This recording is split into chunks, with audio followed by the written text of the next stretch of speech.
Ang Ginoo maanaa kaninyo.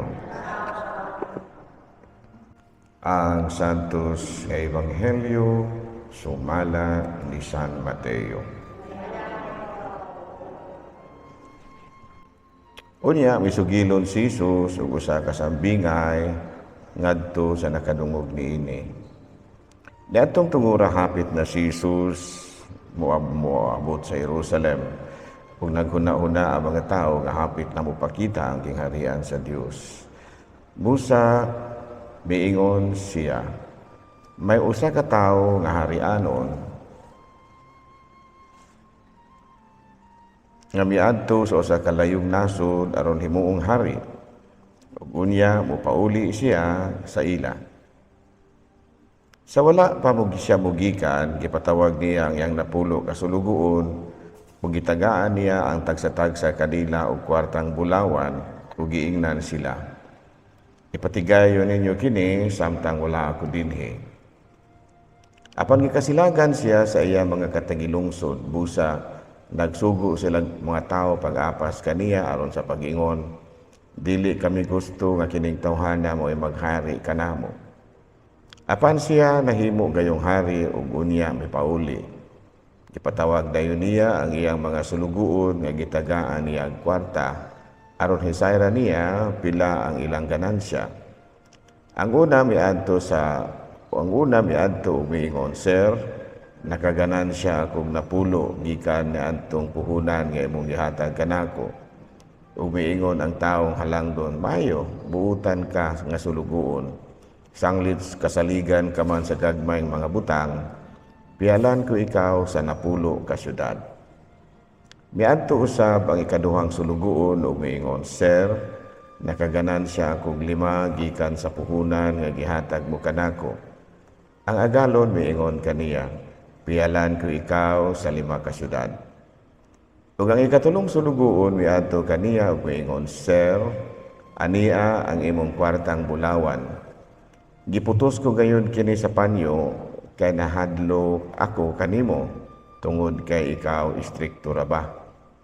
Nagkuha ka sa dili imo, nag-ani ka sa wala nimo ipugas. Ug miingon siya sa sulugoon, wala kay hinungdan. Gamiton ko ang imong kaugalingong pulong sa paghukom kanimo. Nasayod ka man di ay nga ako istrikto kaayo. Nagkuha sa dili ako ug nag-ani sa wala ko ipugas. Ngano nga ang akong kwarta wala mo man ideposito sa bangko. Badawat ko unta kini nga may tubo sa akong pagbalik. Unya miingon siya ni atong nagtindog didto. Kuhaa ka ng kwarta nga anaa kaniya ug ihatag ngadto sa sulugoon nga may napulo ka kwartang bulawan. Miingon sila kaniya, Apan sir, duna siya napulo ka kwartang bulawan. Unya mitubag siya, sutihan ko kamo nga ang tanan nga ana ay iya dugangan. Apan siya nga wala gayo iya, bisan pa ang jutay nga ana kaniya kuhaon pa gayon. Karon mahitungod sa akong mga kaaway nga dili gusto nga maghari ako kanila, dada sila dinhi ug pamatya sa akong atubangan. Si Jesus misulti niini ug unya mipadayon siya ngadto sa Jerusalem nga naguna kanila. Mga igsuon ko diha ni Kristo ang Ebanghelyo sa Ginoo. So karong adlaw ang atong ebanghelyo parehos sa ebanghelyo last Sunday, no? Kabahin sa stewardship or pagka piniyalan. No, sa atong ebanghelyo gitudluan kita first of all nga at the end of time, no, sa katapusang mga panahon aduna gyud unyay mga pag-usay, no, husayon kita kung giunsa man nato pagawi ang mga gipilin kanato sa Ginoo, no. How did we made of it, no? Giunsa man nato paggamit ang mga bisan unsa nga gibilin kanato sa Ginoo. Of course, ang pinaka-importante nga gibilin sa Ginoo kanato mao ang atong kinabuhi, no, ang our lives, no, kay importante mo gyud ay pinaka-precious, no, kinabuhi mo ginato. Wala na gyud laing mahal pati ana, mas maayo pa mawala nimo ang tanan, ayaw lang nang imong kinabuhi kay wala na gyud kay kalaki, no, mamatay na ka, no. Pareho sa itong naay kuan kanang naa ko'y gitambungan ba nga magmalatay, no? Nag-apong gyud ang mga bata samtang nagtinga ang ilang amahan. Nag-apong gyud sila hangtod nga nabugto ning gininhawa. Gaapong sila hangtod nga nabugto ning gininhawa. Pagka namatay na gyud, of course nanghilak. Pag kung magpanghilak, gibiyaan atong patayng lawas dito sa kwarto. Wala na. Biyaan na lamang dito, wala na. Wala na ni siya kalaki, kay patay naman Ingo ni ana. No? Nakapamalandong ko ba? Kumayo ra dahil yung mga anak ko, buhi pata. Kung mapatay pata, biyaan na malaman sa ikaidi. Dito na lamang, ako na lamang usa dito, yung taon nga akong ipipitahan. Mga anak, maul ng lamang sa silong. Istorya na dito. Sa akong pamalandong, kini ba dahil mga anak ba? Mayo ra dahil ni siya o may rataglawas, pero mga matay na ito, biyaan na malaman dahil tayo nila. So, nag-ingon-ingon niya na. So, buti pasabot nga, ang pinaka-mahinungdanon nga gibilin ka nato, magipiyal ka nato sa Ginoo, mao gyud ang ato ang lawas. And many others, of course, no, daghan pa ang atong kinabuhi. Yung sunod atong mayong lawas. Ang tanan yun. No? Tanan. And then, the second thing is, giunsa man nato paggamit ang mga gipiyal kanato sa Ginoo. Of course, ang atong kinabuhi. Of course, ang ato ang mga itawag nato unsa pa nang naa nato, no? Mayong lawas, ug uban pa. Ingon niya na, giunsa man nato na pagawi. And that's an important thing. Kay dili naman na para pang kinabuhing dayo naman na. No, kini gani atong lawas ay biyaan na ta. Mayroon ng mga tao. Mayroon ng mga tao buhi pa ta, no? Pero matay na ta biyaan na ta na. Igor na mo hilak-hilak ka. Biyaan na ka na. Wala na. So, the question is, are we prepared nga moatubang sa Dios unya kung paninglan na ta kung unsay giunsa man nimo pagawi ang mga butang nga gibilin kanimo sa Ginoo. Arang-arang tong mga wala gibilin ng Ginoo kay kinabuhi ra man gyud. Kinabuhi ra man gyud. Unsa may gibilin nako nimo? Pobre man ko lodo sa mga naanak ko wa man. So, ang imo dayang may lawas, kanahin no. Imo dayang kinabuhi, mura gyud mo uban. Kinabuhi ra gyud umayong lawas ni ko sayon sa Ginoo kay wala man puy kaptangan. Wala man puy ka eskwela. Wala man puy negosyo, wala man puy yuta. Murag sayon-sayon rang tubagon kay ano. Gamay ra kag tubagonon kay yung sa man mo may lawas. Simba ko kada namin ko Lord. Tinabangon ko sa ko mga silingan. Ug matimpong mamatyan, tabang-tabang po ko dito hugas-hugas plato sila ang kusina. Doon ay mga magdaot, magbulubisita po ko. Imong kinabuhi, mao gyapon Lord. Dali rang mahuman ang imong husay. Pero daghan kang gibilin sa Ginoo dato ka, aga daghan kaayo husayonon ini. O ba professional ka? Ubay-ubay gid husayonon ni. Ug mas daghan gibilin, gipiyal, mas daghan husayonon. Ngun niya na. Sumurag muna nang higayon nga nakapabor na ang mga pobre. No, kay kini mga pobre hibintahaan ramang kita sa mga dato permi. No, di ba no? Dalakaw ta, mga dato, bagwapog sa kanan. Lugos ta itong sudaan, baling paita itong sudaan, ay bantahol naman wala tayo sudaan, ay mapusog naman po. Bintaha yun yung dato ka. Pero sa panahon sa paghukom, mas bintaha na po ng pobre. Gamay naman kayo sayo nun. Pero sayo nun, Ginoo ni mo, kanaraman yun mo mayang lamas o kanang iwang kinabuhi. Pero dato kabing daghanang mo sayo nun. Buti pasabot, murag madugay-dugay yung kadapit sa hukmanan sa Diyos. Sumo po na balantayan sa mga dato. Karon palang daan, husay-husaya na ginahinay mo ang kinabuhi. Husay-husaya na ba? Nya, parehas na ako. Husay-husayo na po na ako na akong kinabuhi. Kung sana, tigatuan bakas bukid. Aga, tigatuan ko, Lord. Murag wala may problema ang kabahing misa kay kahinubra na akong misa. Nangasal pagkag libre. Ay, so wala dyan kay problema na, Lord. Sige kung kinaslanay og libre.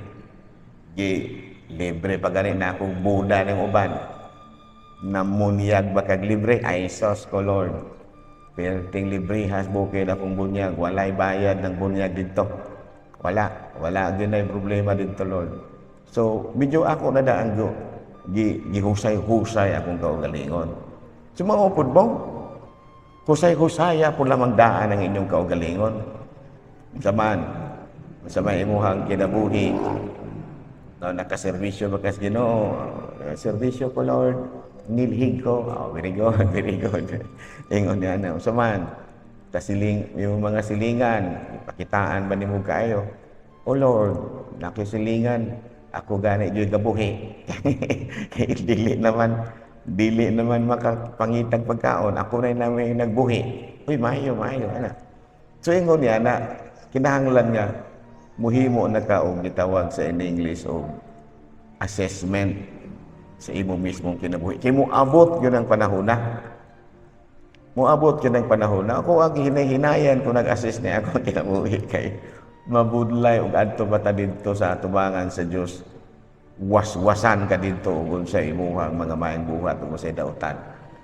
So buti pasabot, pag evaluate nimo sa imong kaugalingon, kung nakita nimo nga naa kay gamayng problema, huluhinulsol na diha. Huluhinulsol na. Kung sa pasabot o huluhinulsol, ayaw nag-usog ba? Ang uban wala man makasabot ug sa nang hinulsol. Kasabot ba ng uban? Wala. Buti pasabot hinulsol, di na kamo usog. Hinulsol ka, o naghilak-hilak pa. Naghinulsol, nagyud ko. Nya, musog pa ka? Musog pa. Ay, Ginoo. Ang buti pasabot og hinulsol, dili na ka musog. Klaro? Pero muusog ka pa gani, wa ka pa na ginulsol, ana. O ba naman kasabot, ana? Ilaha hulugo, magpahilak-hilak naman nagmahay, nagyud ko. Pagkasunod si Mana, moras gyapong kinaiyahan. Naunsa man yung tao. Wa man kasabot o sa hinulsol. Hinulsol gani, maningkamot na kang dili muusog. Klaro? Klaro? Uban naman kasabot, anak? Nagmahay, nagyud ko. Pagkasunod si Manay, nausobre gyapon na hinabuing ni bayanan. Wa man na gini kasabot ug sa hinulsol. Hinulsol gani, unsa ganito? Dili na ka muusog. Klaro? O, sa muna itong pagtulunan ka.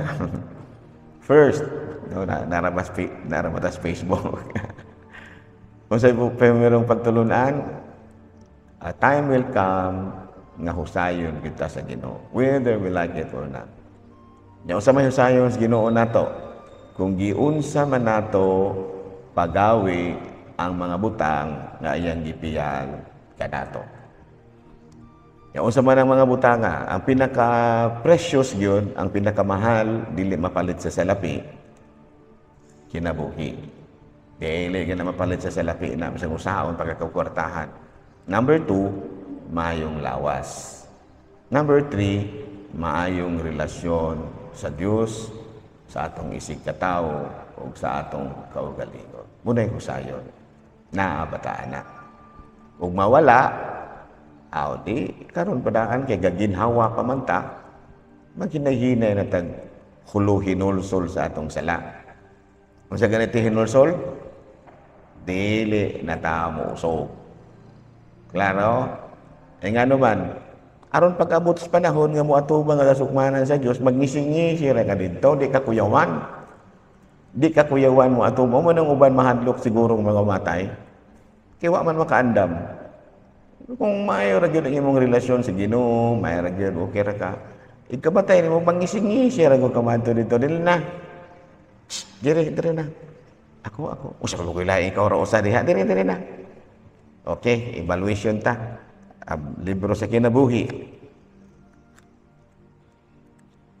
Gamay-gamay na malaman din yung imuha din tulubagon doon. Ano man, hinay-hinaya naman din mo na kinulsultanan. Wa naman mayo, hinoon ka nakahinulsul na dahi ka. Huwag na rin kamot ka nga wala ka makausog. Wala na ako, dyan tayo na nakakumpisal pa dyan ka dahil kamatay. Okay na diyan. Guard, pasudla. Di dali ra.